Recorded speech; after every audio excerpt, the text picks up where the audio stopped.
BBOR, Black Box Online Radio, coming to you from West Virginia at heart and from around the globe.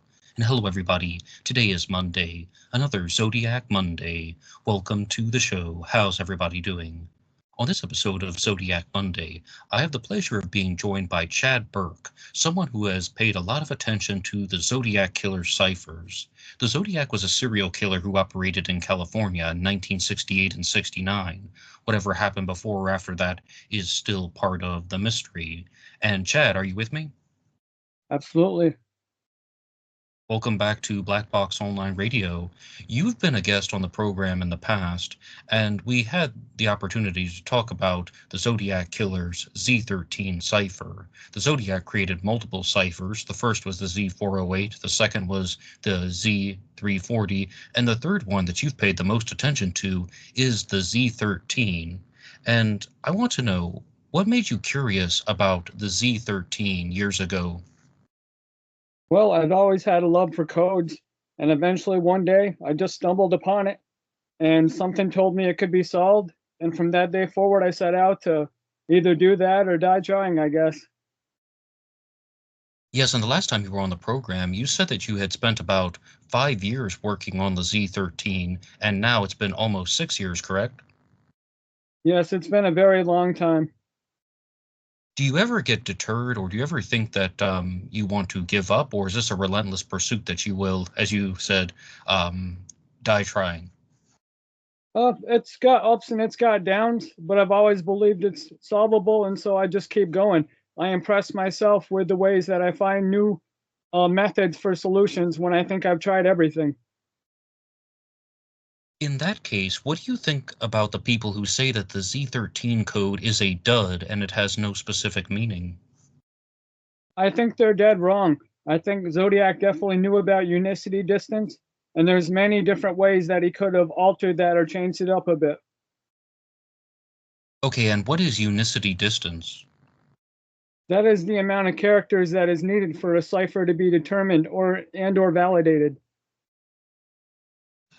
And how would that relate to the Z13? Because the Z13 is the Zodiac's smallest confirmed cipher. Now, there are some other things that might have been written by the Zodiac killer that are smaller, but does this mean that the Zodiac thought that this cipher could be solved and he intended for it to be solved?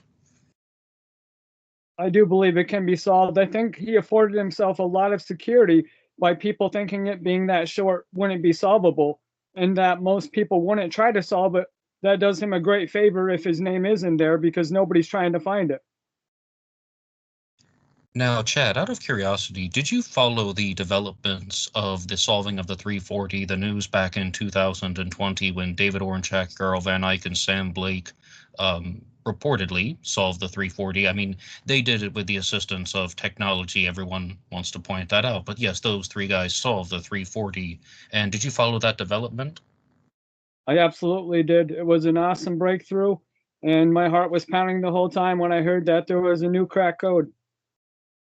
Mine was too, actually, because it was an enormous discovery, one of the largest discoveries in the Zodiac Killer mystery in the last 10 years. And that gave me a lot of hope that the Zodiac Killer mystery could be solved. How would you feel if you came up with a solution for the Z13 that was signed off by the FBI, that everybody recognized was indeed the correct solution? How would you feel about that?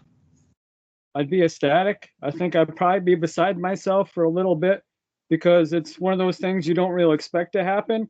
But I've been in the game so long, I can't really say I'd be surprised either. I think there's a chance it could happen. And the Z13 was created for, well, there's a couple possible reasons. Some people think the Zodiac may have just pulled it out of his head, and other people think that there was an individual named Dr. DCB Marsh who tried to bait the Zodiac killer into creating a code. He was the man from the American Cryptological Association who more or less said that the Zodiac should put his name into a cipher and make it as complex as he want, no matter how complex it could be, and that somebody from the Cryptological Association would crack the code. And was he right to play with a serial killer like that?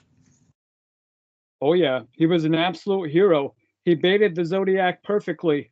And in fact, I think the Zodiac might have found himself too famous not to respond. Okay, though, but in terms of getting like all of the responses and sifting through the Zodiac's information, I think that you have paid more attention to the Z13 than anyone I know, and definitely anyone who's been featured on this program. Have you solved the Z13 code? I can't say definitively, but I will say that I think I get closer with every solution I try, and the things I have been trying lately are getting more and more awesome. So you never know what's around the bend. Do you have any idea how many proposed solutions you've created to the Z13? No idea. Would it be in the thousands, 10,000? It very well could be. If I had to take a guess, I would probably give you that number, 10,000, only because you do propose a lot of solutions, and I mean, I hope that one of them is just absolutely right on the mark. Thank you. In my mind, it was always going to be as many as it took, just like Thomas Edison and the light bulb. Now, there's another thing that I wanted to ask you about, and that is, was the Zodiac Killer inspired by Edgar Allan Poe? Because Edgar Allan Poe comes up a lot in these discussions on the Zodiac Killer codes and influences. What do you think? I think he was. I think he was inspired by a lot of different media, but the layout comes from Allan Poe's A Few Words on Secret Writing, and that split alphabet cipher is specifically mentioned within its text, and you can clearly see that the code starts with an A and ends with an M, and the 13 letter format, which is the very same. So it's very awesome to me to see that that could be a way for people to find out what the solution is. Yes, and the last time you were on the program, somebody left something in the comments section that said that Edgar Allan Poe almost fits into the Z13. Let's see, how many letters do we have? And that's five. Then we have 10. Yeah, 13. Edgar Allan Poe has 13 symbols in it, right? It could be, kind of a hidden illusion, but I don't think that was the reason why. I think it was because he wanted to copy the split alphabet cipher that was specifically mentioned in that text of A Few Words on Secret Writing. Also, there's a date in there that just about corresponds right to the exact day. It's the April 21st date, which, as we know, the code was sent on April 20th, and it's almost exact. But in that regard, what other sources influenced the Zodiac Killer, in your opinion? Any other works of literature, comics, other code books? I think all of that and then some, to be quite honest. I think it all enthralled him, but especially the news. And are there any other specific pieces of literature or any specific comic books that you think would have influenced the Zodiac Killer? Oh, the one that pops out the most is probably the Mikado, but that's referenced quite a bit. Right, I think that one's a little bit more directly copied. As some people would point out, the Mikado is directly quoted in multiple Zodiac correspondences. Are there any sources that you think are a little bit less widely discussed that maybe you've made some personal observations about? Not that I can really say offhand. I've noticed that the attacks seem to be really short lived, kind of a quick meteoric rise, and that's kind of changed my perception of the way the attacks might have happened. By the attacks, do you mean the Zodiac's murders? Yes, his crime spree, if you will. And what exactly did you notice about the frequency in Zodiac crimes that that affected your thinking about the case? They just seem really, really close together, and it seemed like he had a very impulsive need to be famous, that he was driven perhaps even more by fame than a will to kill or anything of that nature. Do you think the Zodiac Killer was a narcissist? Absolutely. I think it was a game for him. I think he felt he could get away with it, and the more he started to, the more it emboldened him. Now, one thing that I get a lot in the comment section is it talks about the Zodiac Killer and putting his name into the Z13 cipher. And we've had the opportunity to discuss this question in the past, but I think it's a very important one because some people think that the Zodiac Killer would absolutely not put his name into the Z13. He absolutely would not put his legal name anyway. And I know I've asked you this once privately and once publicly, but just for the audience of Black Box Online Radio right now, what do you think? I think it's in there some way, somehow. It might be a trick. It might be hidden right in front of our face, but there's definitely probably a way to solve it, and I hope one day somebody figures out how. So we're closer to finding him.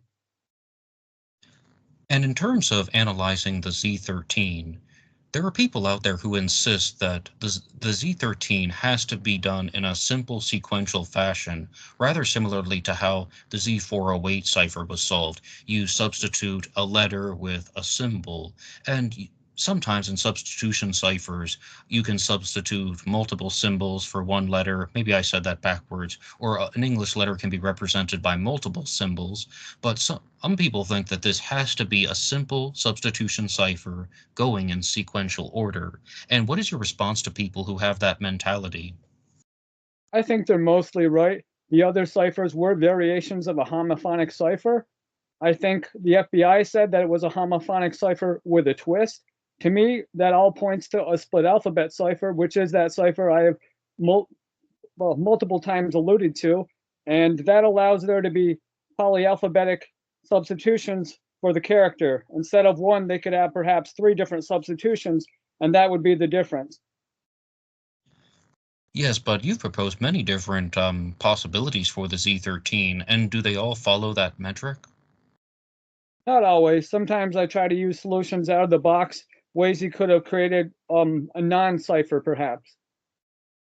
Yes, and I think that the one that you came up with that I found to be the most creative was when you took the deck of playing cards or the suit of playing cards beginning with ace and going all the way to king, like ace, two, three, four, five, six, all the way up to 10, J, Q, K, jack, queen, king. And you must recall that one, right? Yes, I very much enjoyed that. Crazy Eights was a pretty popular game back then, so I thought it would be an interesting angle to try. Yes, and I like to keep an open mind as well because I don't believe that the Zodiac killer would have been playing by other people's rules, and the Zodiac would have perhaps been trying to think of something very simple in his own mind that he would want to use to fool the American Cryptological Association and want to fool people like Dr. DCB Marsh and as well as law enforcement and the media, make something that just seems, well, it would be very simple if you knew what to do. I'm not sure exactly how you'd feel about that. I think you're right on the money. I think he wanted to prove himself smarter than all of them, and if somehow it came out that his name was in that cipher everybody thought was unsolvable, that would be a huge way to do it.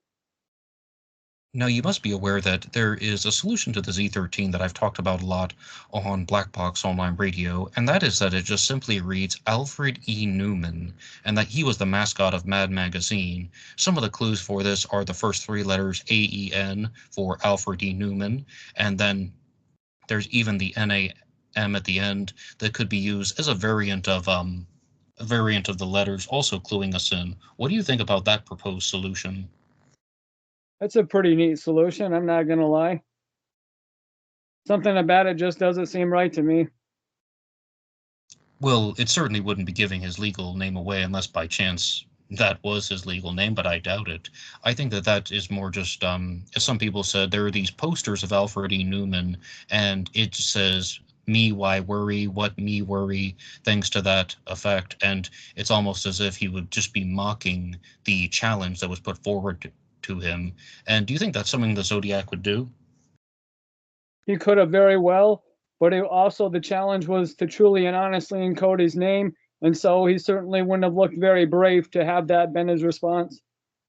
See, that's a big thing that I've also talked about with the Z13, and maybe we're on the same page to a certain extent because I think that the Zodiac would have done something like this hiding behind closed doors, and he wouldn't have had any reason to leave some clue about his name in the Z13, and maybe it's not his straight legal name in a sequential fashion because, well, what if Dr. DCB Marsh was able to crack the code? Then he's going to jail if it clues somebody in to what his real name was. But leaving some type of intricate way of giving away his identity without immediately giving away his identity. I'm not sure exactly how you would phrase it.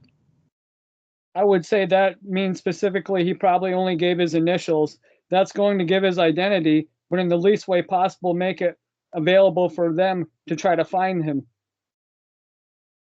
Now, Chad, the last time you were on the program, I introduced you as Chad Burke, the author of Cracked, a publication about the Zodiac Killer. And not only did you talk about the Z13 in that publication, you also talked about a possible unconfirmed Zodiac double homicide, as well as a suspect. But you are also the author of other publications such as There Never Was a Zodiac Key and He Who Lives by the Code Dies by the Code.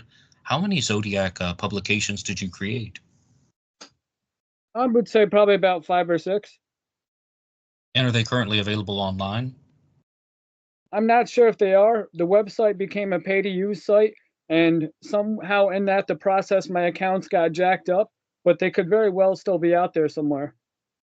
Okay, and I listed off three of them. Cracked, There Never Was a Zodiac Key, and He Who Lives by the Code Dies by the Code. What were the other two? There was one called Too Short to Be Solved, and I think the other one was called Some Read Into It. Oh, yes, some read into it with red spelled R-E-D, right? Yes, Is that the one that analyzed the desktop poem in the Sherry Joe Bates case, or did I get that confused? I think that was the center focus of that. And what are your thoughts on the desktop poem in the Sherry Joe Bates case? It's very interesting. It looks a lot like Zodiac's handwriting, and it does, as I have mentioned before, has that one circle dot feature that was found in the codes later on.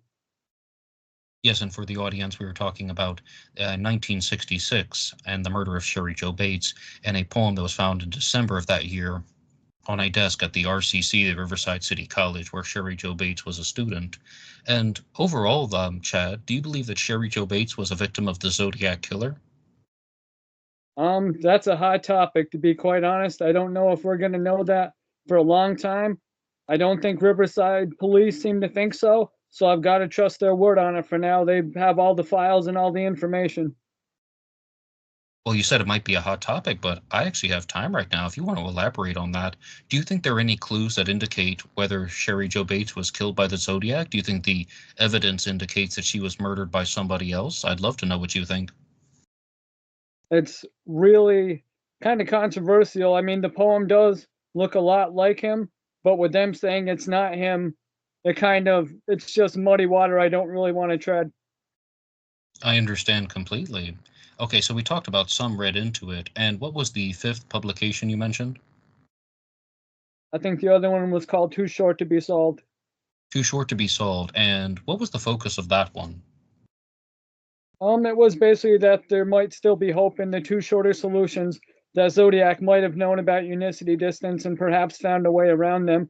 I talked about the bomb cipher and how it's possible that he used time as a method to orient the angle of his bomb itself. And any other thoughts on the Zodiac Killer's bomb? Not really. It seems to be a hoax at this point because it seems like if it was there, somebody would have found it. There's only so many places he could have hid it that they would have thought of. Yes, and for the audience, we are talking about a threat that was made by the Zodiac Killer that he was going to detonate a bomb. He even said that he had a bomb in a secret location, and the authorities had until the fall to dig it up. And the Zodiac Killer, I mean, in my opinion, told a lot of lies, but not everybody is in agreement with that. Some people thought that the Zodiac was more of a truth teller. In your opinion, Chad, do you think the Zodiac was more of a truth teller or a liar? I think he was both. I think he peppered them in so perfectly that you really couldn't tell which was which, and that was his game. And you wrote something called There Never Was a Zodiac Key. Did you explore that in that one? Yes, I did, because of Edgar Allan Poe and the tales of ratiocination that were the purloined letter. I thought perhaps that the key was the problem if there were so many that there couldn't be one at all, and it had to be some variation of what was before our eyes. Okay, fascinating. And do you think that you'll ever put your publications back online? There's a good chance if I get a hold of some of the data that I can do that, and I would like to, so I'm going to explore that option. Right, and I'm referring to them as publications because we could call them e-books or short books, and it's almost like you divide the short segments into chapters within themselves. I found that publications was a convenient word, but everybody please look out for these texts coming from Chad Burke, and again, he is someone who truly focuses on the Z13 cipher as well as some of the other Zodiac codes. And you can follow Chad on Facebook, and you can always hit the like button and subscribe to Black Box Online Radio. Tune in every Monday for an episode about the Zodiac Killer, and by just hitting the like button and subscribing, you are really helping out the channel. And Chad, I have another question for you, and that is that do you believe that the Zodiac Killer has been either identified, located, or found in the list of widely discussed suspects? There's no way to know. They're very good at doing their job, and if he is, he might very well still be redacted. Do you mean you think the authorities are holding back information? It could be they're keeping their cards close to their heart, yes. And has there ever been a suspect in the last year that has caught your attention? The last time you were on the channel, we were talking about a Richard Angel as a Zodiac suspect, but is there one that has caught your attention now? Not really. Whenever a new one is brought up, I check into them because you always want the Zodiac to be identified, and if there's a chance he is, then absolutely you do. I wasn't super happy about the one guy that got put forward by the case breakers because it was put forward like he was 100% identified, but life goes on and the mystery remains. You are referring to the Zodiac suspect Gary Francis Post? Yes, I suppose if we're going to refer to him as a suspect. Well, he has been proposed by the case breakers, and they had their media firestorm. And I've also had Dale Julian on the program. He's the author of Catching Zodiac. He wrote a book all about Gary Post being the Zodiac killer. And I invite people to listen to my interview with Dale Julian, as well as the two-part book discussion that I did. Do you mean you think that Gary Post is not a legitimate suspect? No, I think regarding all the other suspects, he was probably one of the weaker ones put forward. And who would be a stronger suspect? Definitely Arthur Lee Allen. He's got a hell of a lot of coincidences, and it seems like things always find a way to point back to him. And because you are someone who pays a lot of attention to the Z13 code, have you found Arthur Lee Allen's name in the Z13? I actually have in a couple ways. The most interesting was a phonetic way backwards, which actually made the key say Lee Allen. You mean by pronouncing the key phonetically, like starting like with the symbols that have been provided? Yes, the key said his name, but you were saying his spelling his name out phonetically, like he had to spell it out for him, type of thing. I guess that would be the illusion. And it sounds like Arthur Lee Allen? Yes, he was literally spelling it out by the letter. Oh, that's really interesting. And there's some other observations you've made about the Z13 that I wanted to talk to you about. And one of them is about how you've looked at some of the symbols that have been included in the Z13. We have English letters like A and N. We have a symbol that we can call a zodiac symbol. We have circled eights. We have K's and M's. And there's a symbol that some people think of as the Aries sign, something that it's an anchor, but I've seen in your writings that you've looked at that as being a letter from the Arabic alphabet, right? Yes, the doll, I believe it's called. Yes, the Arabic del. And I've noticed that you've been very consistent about that when you've not only been writing about this in your ebooks, but you've also posted a lot of your proposed solutions that have this Arabic del. Are you 100% certain that that's what the Zodiac intended? I am not, but it was part of my no concealment idea in which what we were seeing was something that could be used. And so I was trying to explore that avenue, just as the zodiac symbol could be used as the Greek theta. Yes, the last time you were on the program, you were looking at a lot of Greek language or Greek influenced symbols. I mean, to be fair, because that's what I wanted to ask you about. If we're going to look at clues of Greek origin and Arabic origin, do you think the zodiac would have had some type of connection to the Middle East or to Southern Europe? Would that be required to create a cipher like that? There's no telling. It could have been something that he saw in the media. It could have been something that he found on a personal journey and kept close to him. There's no way to know until they do find that. Okay, on that note then, in addition to your observations about the Z13, has anybody else proposed a solution that you found to be particularly spot on or that impressed you, that you thought was a very good attempt at solving the Z13, or just gave you some moments of consideration, if you will? There's been a lot of ones through the years. I wasn't too impressed by Albin and Allen. That seems silly. But to be honest, the Alfred E. Newman one really is a good solution. It's simple and it's straightforward. It just doesn't seem brave. It doesn't seem like that was his response. It seems to me like he wanted to feel smarter than the police. He wanted them to be like, oh, that was the answer all along. He really did put it in here. And he just wanted to be able to joke about it. Now, the Z13, though, has a complication in it, though. If he's going to be using his real name or any type of name in the Z13, it has three circled eights that are found in it. And what do you think those mean exactly? Because that symbol is used three times, and it's a symbol that the Zodiac did not use in his other ciphers. And what do you think those represent? What do you think that means? It could very well be the most important part of the code. Every other code was broken by being split into thirds, and so I think they could be the most essential thing possibly where his initials show up. And when you said his initials, do you mean that the three eights don't represent his initials, but they represent like a spacer of some kind? I think overhead they're supposed to be like punch holes, and below they could very well be his initials that lead to his identity. I don't want to say I'm the first to come up with that idea because I believe there was a Navy vet that put that forward that the eight balls could be where his initials lie. So I do want to say that now. So props to him. I don't know his name, but I do know that he was the one that said that first. Well, absolutely, because I mean, we can always take influences from other people and we can get ideas from other people. And sometimes we're just going to have those moments when we connect different things together. And it's good of you to cite the source, but I don't think it detracts from anybody's observations if somebody, puts you down the right path, so to speak. But I would also like to know what you think, Chad, about some of the other unconfirmed Zodiac communications. Because the Zodiac, or somebody pretending to be the Zodiac, created ciphers that have not been authenticated.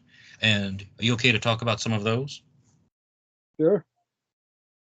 I really want to know, what do you think about the Scorpion ciphers that came in the 1990s? They're very interesting. The symbology is easy to look at. It's very big, kind of in your face.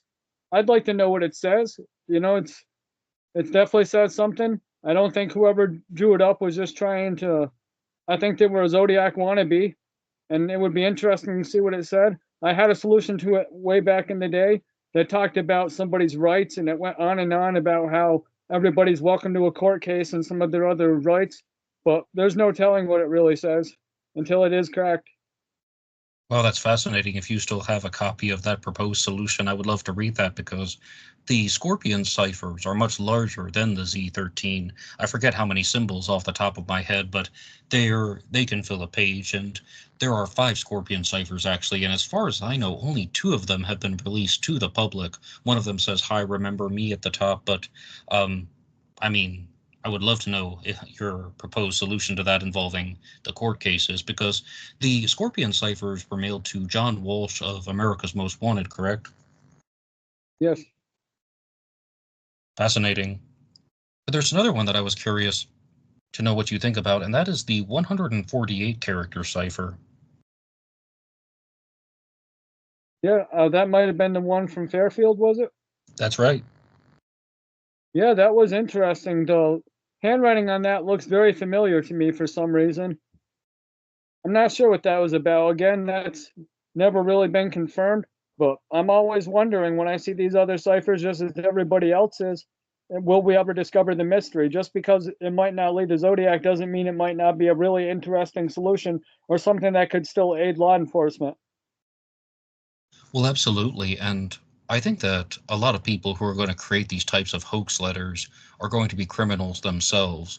We even saw that story of the Chinese Zodiac killer coming out about 2 years ago, where somebody is sending in these letters pretending to be the Chinese Zodiac killer, and if anything, there's some criminal behavior going on. With the 148 character cipher, though, I think you'd also admit, though, that this has some very, very different types of symbols in it compared to the Zodiac's ciphers of the 1960s and 70s. I mean, by talking about this 1969 and 70 to be precise. Yeah, it's slightly different, and the handwriting just seems kind of neater. I might give it a second look, see what I can do. It's still there. It's still kind of like an elephant in another room. Right, and for the audience, I mean, I don't mean to misstate anything. The 148 character cipher was mailed in 1971. I guess I was trying to differentiate it from the confirmed Zodiac ciphers. I think that that is a better way of putting it. But as far as the way that the Zodiac would go about creating codes, how do you think he drew them out? Because this has been something that a lot of people have been talking about, giving a shout out to Vincent McConnell, who runs the New Hoax 2024 channel. And he likes to ask people that question. How did the Zodiac draw these out? Was he using drafting equipment? Was he using a light table? Was he using a projector? Was he just really good with a pen? What do you think, Chad? I think there's a chance it was as simple as graph paper. The spacing is always pretty consistent, and anybody can pretty much rotate a symbol, and code lovers like to mess around like that. So I don't think he needed a lot to get it done, but he certainly could have used any of that equipment during his time to add in his letters or funkiness. And why do you think that some ciphers are very neat and some are very sloppy? No way to tell. It could have been just the speed in which he thought he had to write them down. It could have been quite the scenario of his life at the time. Life can be chaotic. He could have been in a high, fast paced situation, say on a boat or something, and then he could have been more relaxed back at home and had more time, such as the Belli letter and the difference there in the handwriting. Okay, fascinating.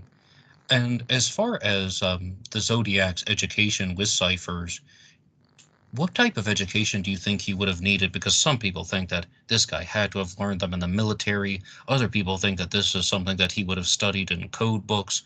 Or do you think that this is something that he could just make up on his own? And I know that we're not going to know 100%. We're not psychics or mind readers, but you've spent so many years looking at the Z13. You must have a few ideas about that. Yeah, I haven't seen anything that says that he might have had to have a lot of knowledge to create these ciphers. They are pretty simplistic, and in fact, I think that's going to be might even be the key to solving them is how simple it is. He never really seemed to put too much effort into it.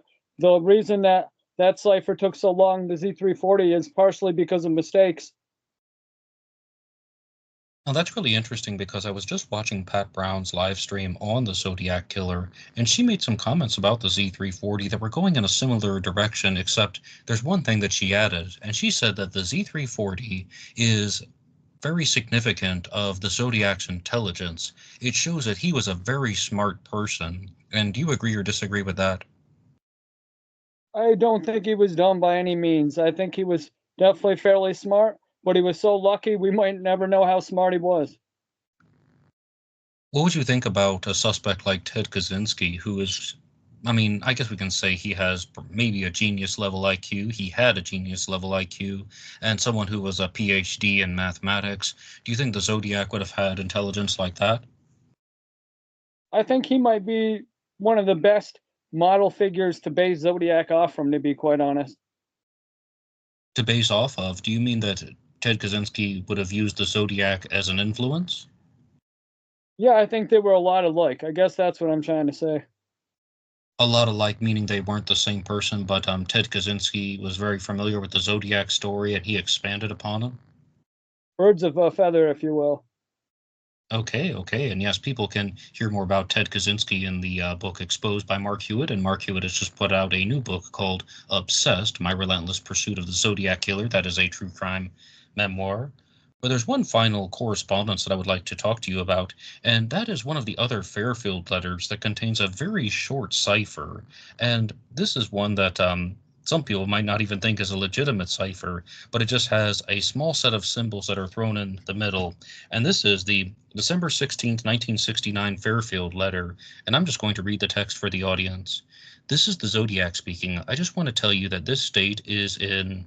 Well, the Zodiac has terrible handwriting. I will go for the government life, so don't forget me. I will kill more people than you cops can count, so look for more blood. You better print. And then there's a set of symbols. Do you have any observations about that one? Not really. The 38 is one of the key numbers, I would say. Perhaps that was the type of weapon used in a murder by some crank or some hoaxer. But again, until that's solved or not solved, we're not going to know. I hope that people check out these other ciphers, and being that they are longer with the unicity distance in check, maybe give them a try because they could very well be the ones to figure them out. All right, and thank you so much, Chad. And right now, I would just like to ask you, do you have any other additional observations about the Zodiac Killer mystery that we haven't talked about so far? And anything else you'd like to share with the audience of Black Box Online Radio? About the only thing I can say is I'd like to thank the San Francisco police, the FBI, the code solvers, and everybody else who's ever messed with the codes trying to find out his identity or otherwise. Okay, and I'm going to put you on the spot a little bit because you've put out at least 5 ebooks, what I was calling the publications. Which one was your favorite? Probably too short to be solved. And why was that? Well, the wordplay in the beginning was too short to be solved, meaning that there was two codes that were too short. So that was kind of interesting.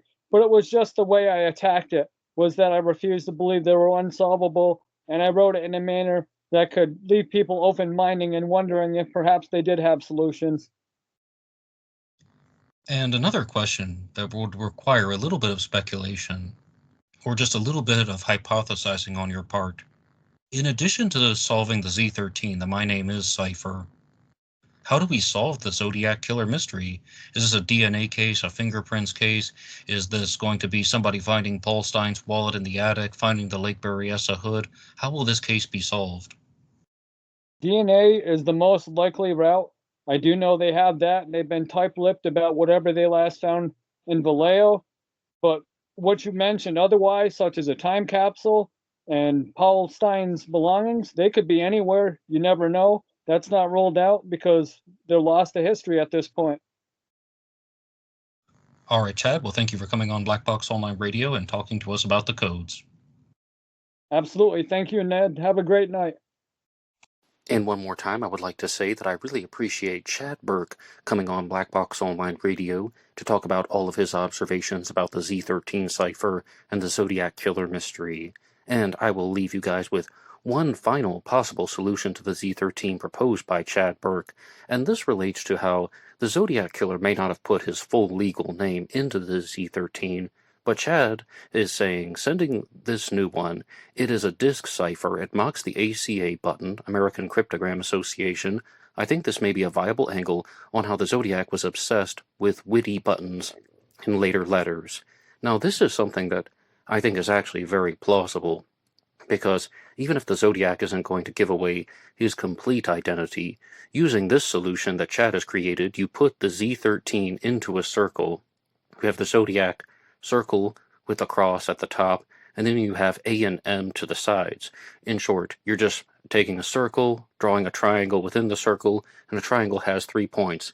The Zodiac is A and M, revealing something like his initials, and I think that that is something that the Zodiac Killer would have done, and it's purely a gut instinct on my part, or it's intuition, but it's also in relation to how the Zodiac presented himself in the letters. It seems that this is somebody who couldn't resist turning down the idea of sharing something about his real name in the ciphers, but it would be very, very difficult to try and connect with. And because this is the Z13 Cipher edition, I would like to give a shout out to Akbar Ali, who sent this into the email address, blackboxonlineradio@aol.com. Anybody can use that to contact the show, and this is called Z13, a very realistic solution.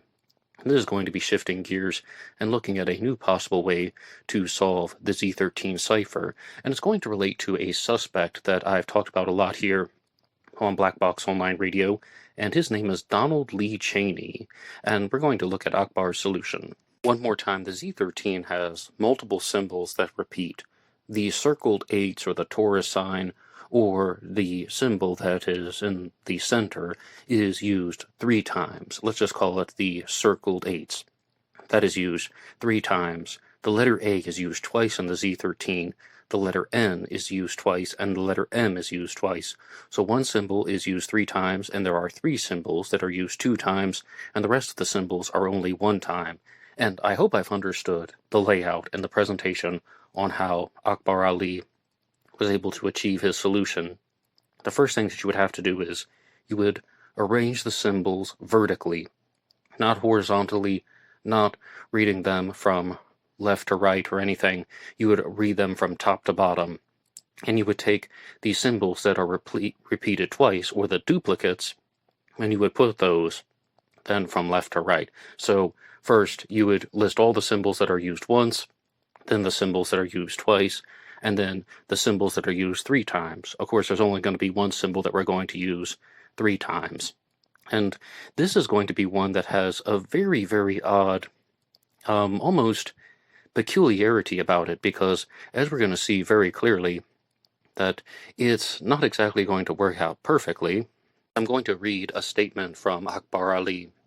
We got the design in the cipher by putting A in the first row, then E in the second row, until we got a repetition. We placed it on the same row. Donald L. Cheney has 13 letters. Now take the letters and do the same as we did with the cipher. You should get the following. There are going to be 2 D's, 2 N's, 2 L's, and 2 E's. Okay, so as we see, there's one thing that isn't matching up, and as Akbar Ali writes here, as you can see, it doesn't fit because there is no triplet. There is no letter in Donald L. Cheney that is used 3 times. There is no triplet. However, we make one adjustment, and then we have 2 D's, 2 N's, 2 E's, and then we also have LL. There are 2 L's. Now, if we are to use the tradition of Zodiac misspellings, and we put the C in Donald L. Cheney on the line that has the 2 L's, and it says LLC, then it will fit. It will fit into the solution that he has created, and that means that you arrange the letters vertically, and then you put the duplicates, or the letters that are used twice, on the next column. The letters that are used 3 times would be only the circled 8s, and then you have to modify it by once. The first letter of his last name would be the start of the column that is going to be the 3rd place, or the triplet as he calls it. So what do you think about the solution, about how you would get Donald L. Cheney in the Z13 cipher? Now, this is in quite contrast to the one that I was just talking about with Chad Burke's, because Chad's was mostly just about putting in the Zodiac's initials, and this is something that somebody might be teasing, or they're going to give you a little bit, but never give the full story. However, with this method involving Donald L. Cheney as the solution to the Z13 cipher, it is one where you would have to know the name. And Donald L. Cheney is Donald Lee Cheney. You would have to find a way to make it work in the cipher, because this is one where I don't think anybody would ever figure this out without the key, without the solution, and you're trying to figure out how he did it. I really mean that. If this is actually the way that the Zodiac programmed the cipher, then this is something that would be definitely too complicated to figure out, because you could also use different combinations of letters to get a different set of words in the end if you didn't know specifically to look for Donald Lee Cheney, but Donald L. Cheney is a Zodiac suspect all the same. What do you think about the Z13 cipher? Please share your ideas in the comment section down below. And right now I would like to get to your supporter shoutouts. Anyone who makes a donation or contribution to help support the show will get a shout out on Zodiac Monday And you can use buymeacoffee.com/blackboxnid88. You can also use the super thanks here on YouTube, as well as super chats when I go live for True Crime Talk Radio in the morning, Tuesdays and Thursdays, 10:30 a.m. Eastern Standard Time, here on Black Box Online Radio. And our first one comes to us from Batman66. Batman66, thank you so much for your regular and consistent support. And Batman66 has also been helping out a lot with the shorts that come out Monday through Friday here on Black Box Online Radio. Lots of true crime content to explore. And our next one comes to us from River Prawn Pottery. River Prawn Pottery, thank you as well for being a regular and consistent supporter. It really means a lot. And then we have one from Archangel Michael on buymeacoffee.com, who says, "Love your show, your knowledge, and your voice. Keep up the amazing work. By the way, I am from the Zodiac Theory Discord, where you're always welcome." Michael, I appreciate that. And we have one from Casbah, who says, "For your Fox Cup, keep up the live shows." And yes, on Thursdays, I always introduce you guys to the Fox mug. Buy me a coffee for the Fox. Thank you, Casbah. And we also have another one on buymeacoffee.com from Villain Sammy Adventures, who says, "Enjoy the content. By the way, this is Villain Sammy, and my pup is a Boston Terrier." Oh, actually, I think I totally butchered that one. It says, "Enjoy the content. By the way, this is Phil, and Sammy is my Boston Terrier." Okay, so thank you, Phil. Now I've got it. Sometimes it just takes me a second to process things. And then we have our next one, who came via the super thanks on YouTube, and this one is from CZ Guy. CZ Guy has also become another regular and consistent supporter. CZ Guy, you are amazing. And then we have one from It's Bright One, who is a new supporter to Black Box Online Radio. It's Bright One, thank you so much. And this is not exactly a contribution. This person did not leave a donation, but this person is simply called the Tall Man 50, who says that you sound exactly like Tyrone from the movie Sudden Impact. And it turns out Sudden Impact is a Dirty Harry movie. Of course, I talked to you guys a lot about Dirty Harry and the Scorpio Killer, but I was playing around on YouTube, and I don't necessarily think I sound like Tyrone or anybody named like Tyrone for that matter, but you know, the Tall Man, I appreciate that. And I would like to give a shout out to Dennis G, who has been helping out a lot with the images that you see going by on the screen. Dennis G, thank you so much. And I want to remind you guys that, of course, you can download this program for free on Spotify. But also, there is a Black Box Online Radio fan page that is available on Instagram, and that is under the name Not Ray Johnson. One more time, Not Ray Johnson on Instagram for the BBO War fan page. And because this is a combination of the Zodiac Killer News Report and the Z13 Cipher discussion, I would like to remind you guys about some of the news going on in the Zodiac world. Firstly, we have just seen the passing of the anniversary of the death of Paul Stein, the final confirmed victim of the Zodiac Killer. And on Jerome's channel, Mysteries with Mr. Belgique, we will be doing a panel discussion show that will focus on the murder of Paul Stein, and those come out weekly. One more time on the channel Mysteries with Mr. Belgique, and it used to be called the French Wrecking Crew. That's where you can find the multi-person Zodiac Killer panel discussion show. Also, there is a new episode of the Zodcast that is hosted by Drew Beeson, and he interviewed Julia McCann, who is also known as Anti-Squid 42, and Julia is an expert on the 1990 Eureka card and the prime suspect for mailing that one, Chester Clark Klingle, and also looking at Chester Klingle's involvement in the Zodiac Killer mystery period. And you can find that one more time on Drew Beeson's channel, a new episode of the Zodcast. And we have seen the return of New Hoax 2024. Shout out to Vincent McConnell. Vincent is now back on YouTube, making videos and live streams again regularly. And he has a lot of content about the Zodiac Killer, as well as some other true crime cases. He talks a lot about the Golden State Killer, as well as releasing a new video on the Menendez brothers. But there was something that I heard on Vincent's channel that I want to talk to you guys about, and he proposed a type of thought experiment, if you will, because he talks about the Golden State Killer, and one thing he said was just looking at some of the linguistic similarities between something that was written by the Golden State Killer or the East Area Rapist at this point in history, and it was a poem called Excitement's Crave. And he suggested comparing that to the Riverside Confession that was mailed after the murder of Sherry Jo Bates in 1966. So let's do that right now. Let's look at some of these similarities. Excitement's crave. All those mortals, surviving birth, upon facing maturity, take inventory of their worth to prevailing society. Choosing values becomes a task, oneself must seek satisfaction. The selected route will unmask character when plans take action. Accepting some work to perform at fixed pay, but promise for more is a recognized social norm, as is decorum, seeking lore, achieving while others lifting, should be the cause for deserving fame. Leisure tempts excitement seeking, what's right and expected seems tame. Jesse James has been seen by all, and Son of Sam has an author. Others feel the temptation's call, Sacramento should make an offer. To make a movie of my life that will pay for my planned exile, just now I'd like to add the wife, or a mafia lord, to my file. Your East Area rapist and deserving pest.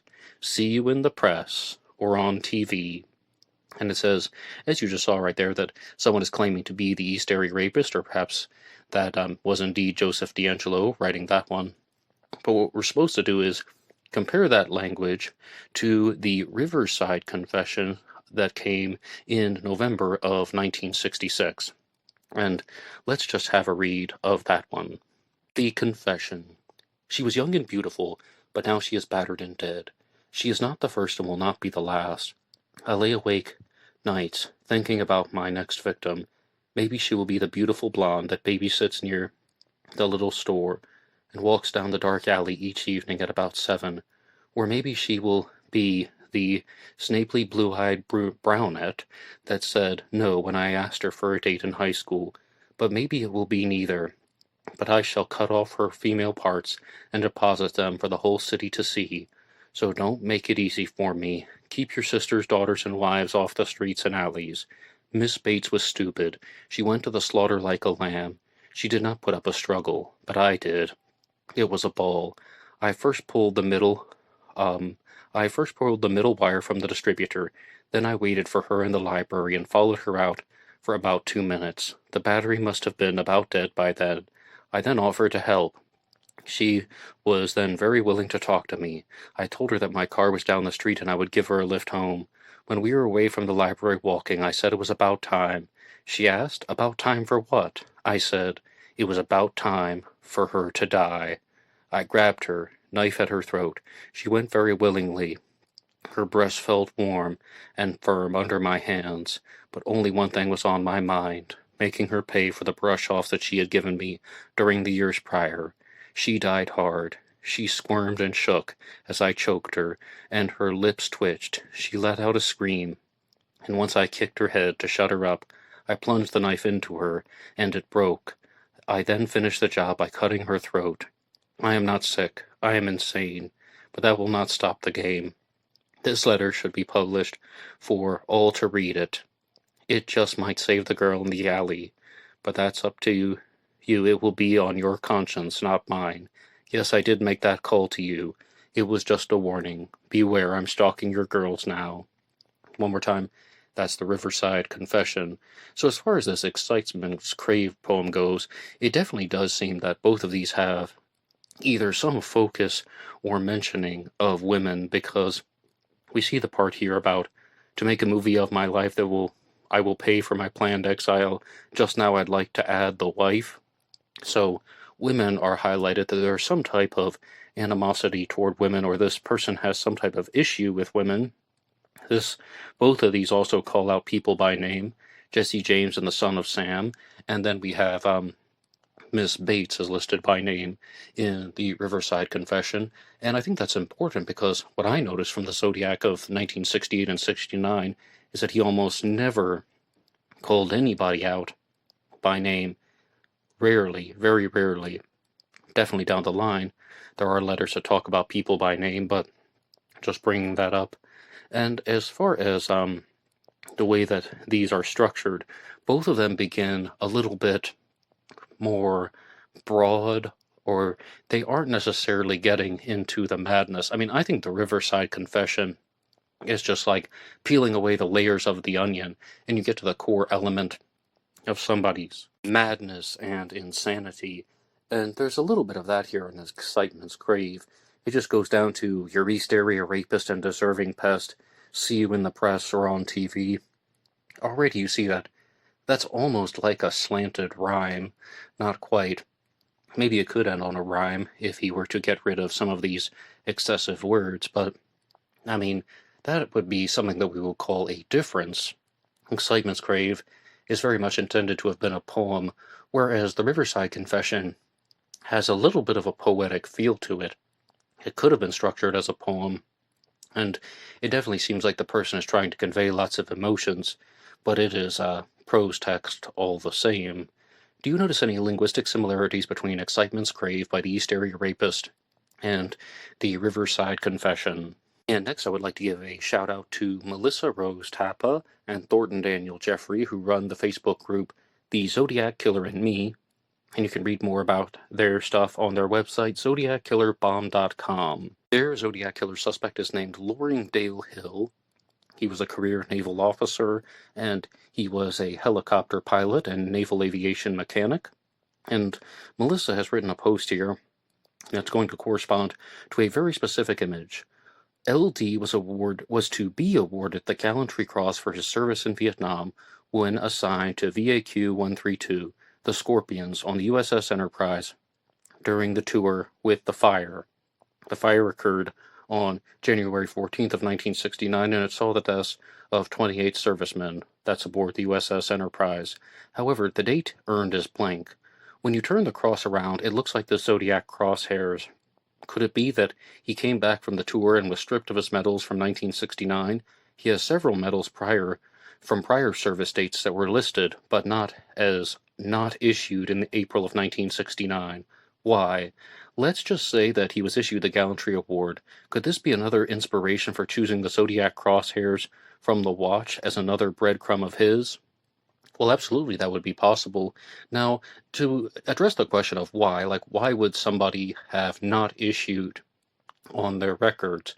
Now, this is something that's been talked about many times, just even outside of the Zodiac world, about how some people were supposed to receive medals, but they did not actually get the physical medals themselves. And Thomas Horn has talked a lot about this with his Zodiac killer suspect, Hal Snook. Suspect for writing the letters, that is, and states that he believes that Hal Snook would have been very bitter about not getting his World War II medals. Let's see, what was that? Was it 3 or 4 Bronze Stars and a Purple Heart? And he was supposed to receive these because he was actually injured in combat in a battle that took place on November 8th and 9th of 1944-45. Okay, as you see, that would actually be 1944, yes, got that one.